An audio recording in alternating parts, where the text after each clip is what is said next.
Hi everyone and welcome back. So let's talk about the API gateway pattern in detail.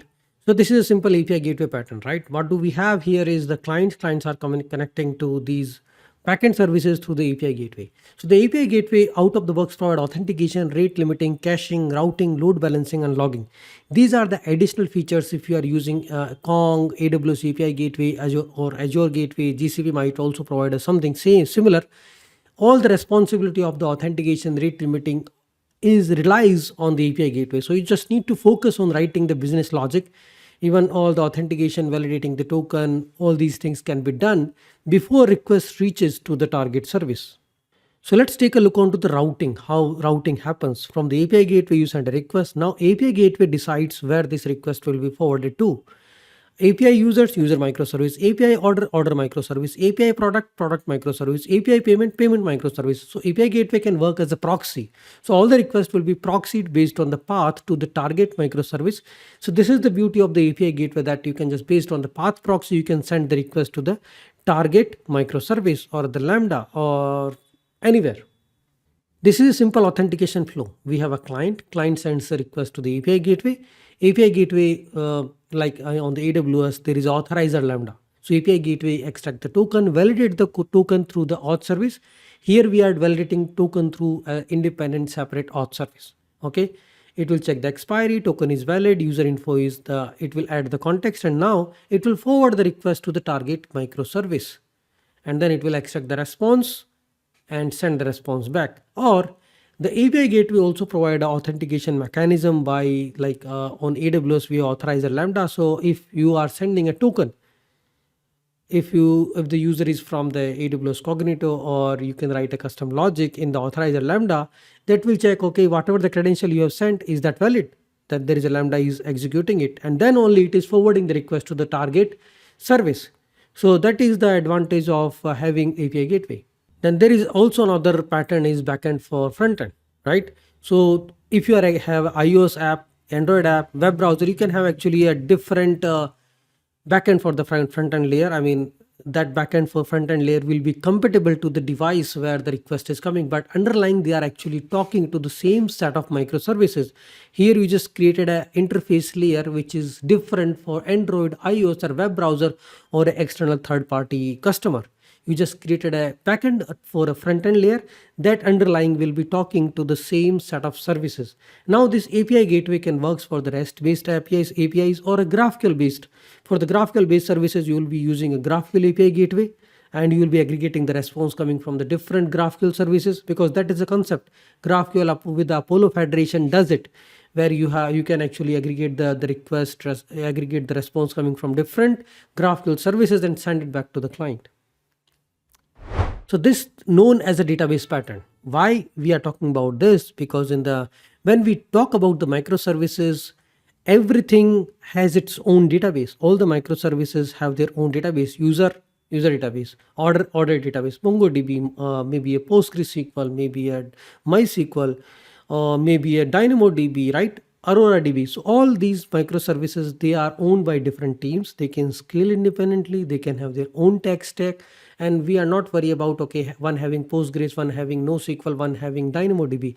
They have their own database. So this is the flexibility which microservice provides. Shared database I never recommend, because what happens, it is again you are doing the same thing. You are actually building a monolith where you have a lot of dependency on the same database. Payment table, order table, user table, all are combined together. Even their relationships are complicated.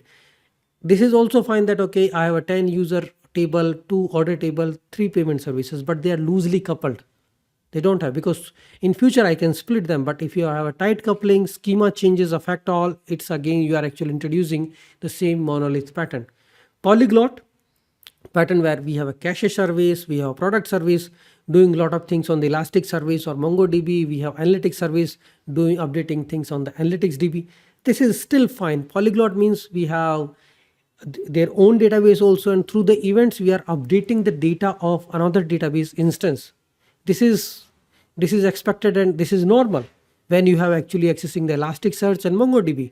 Product service has its data in the MongoDB, but it is also sending the event so that I can update the data in the Elasticsearch. So this is a polyglot, and this is fine in the more complex microservice architecture, because sometimes if the order has been dispatched, order has been processed, then you also need to remove the data from the analytics DB or inventory DB. Sometimes it is synchronous communication, sometimes it's asynchronous event driven communication. So data synchronization is always a challenge, because what happens is, like, let's say I'm using microservices, I'm perfectly fine using them, but what happens is, adopting this interface, there is one challenge we will always get, that because we have multiple microservices, and one particular thing happens, we have to change the overall state of the system. Order created, order dispatched, order delivered. We need to update the inventory, we need to update the state of the system. So this whole thing known as change data capture, because we change the system, now we need to propagate that event, and through that event we should be able to update the system state of the system. Let's say it is also known as event driven sync. You write the order in the order database, and then you publish the order created event that will be consumed by the inventory service, and it will update the inventory in the database. So this is all about the database pattern we have. This is a simple event bus architecture, and that is inculcating the event driven architecture. So we have a different services, order service, payment, and a user service. They are emitting the different events like payment failed, payment processed, user registered, order created, order cancelled. And then these are the order events which has their consumers like payment events, order event, user events, inventory service, analytics service, notification service, and email service. They read these events: payment failed, what needs to be done; payment processed, what needs to be done; user register, what needs to be done. All those things happens through this event bus, right? So now let's talk about the publish subscribe pattern. There is a order service which will just emit the event order created, right? And then there is a inventory service deliver event. So it will just reserve the stock. Then you have a deliver event, send a confirmation email, deliver event, and update the matrix. Now you just send the acknowledgement back. So this is how a simple processing is happening, parallel processing with the publish and subscribe. You are actually publishing the event, and there is a subscriber who is reacting to the event and sending the acknowledgement. Now all those things can be attached with any kind of message driven architecture: Kafka, RabbitMQ, SQS, SNS, event bus, event bridge, and all. There is a producer and there is a consumer. Producer is emitting the event, consumer is consuming those event and reacting to that. Here we are talking about the Kafka cluster. There is a order topic partitions, and there is a multiple brokers, and there is a consumer group which is consuming based on the Kafka topics and receiving the events and updating the state. So the overall event flow is like this: user actions through the API gateway, order service, order created. So you just publish that event to the Kafka. Now order created event will create a chain of reactions: payment processed, stock reserve, notification service, and analytics service, right? So you just publish the order created. Now payment service is also subscribing to it, inventory service is subscribing to the same event, notification service to send email that order has been created, analytics service. So this is how all these things are connected to each other. So this is overall event-driven architecture. I can show you the sample event-driven architecture using AWS SQS SNS in AWS serverless architecture.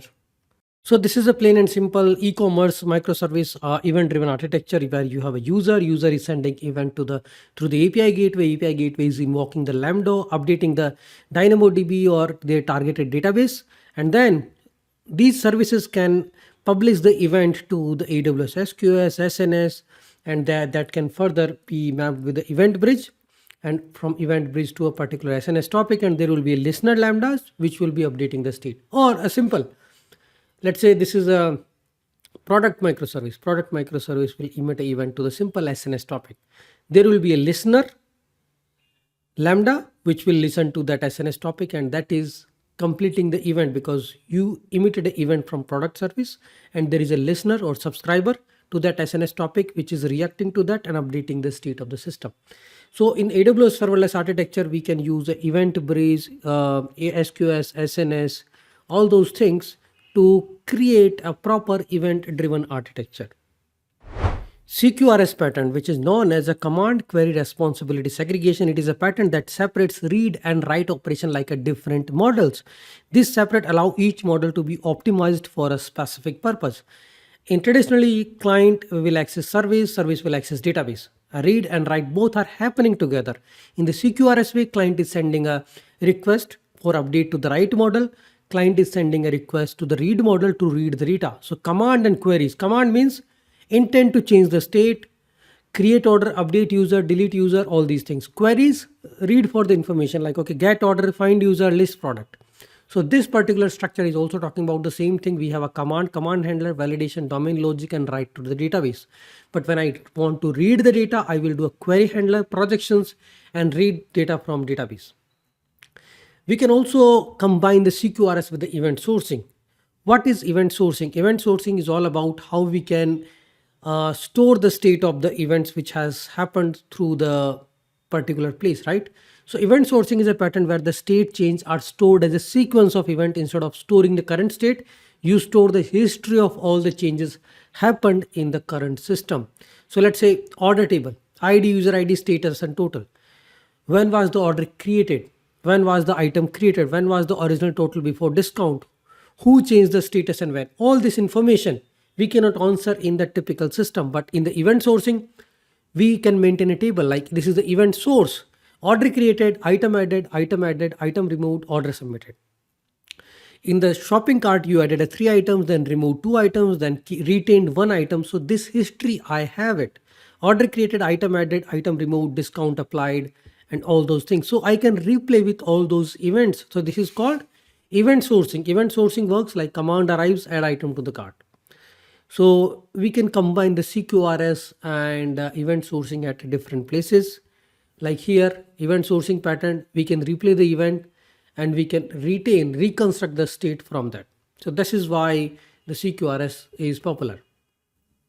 So here we are combining the create order, event bus, event publisher, and it is updating the state. And this is the query side where you are actually getting the state, search, get order. So there you are actually directly reading to the database. And this is where create order, this is the command side. You will aggregate order created event, and then finally event is being published to the target service, which will update the state, right? So with this, I will also cover one simple example with an SCS, with a CQRS or a simple microservice, and we will try to see how CQRS and event sourcing can be combined together in the demo examples and how they can be helpful in a particular use case of a microservice architecture.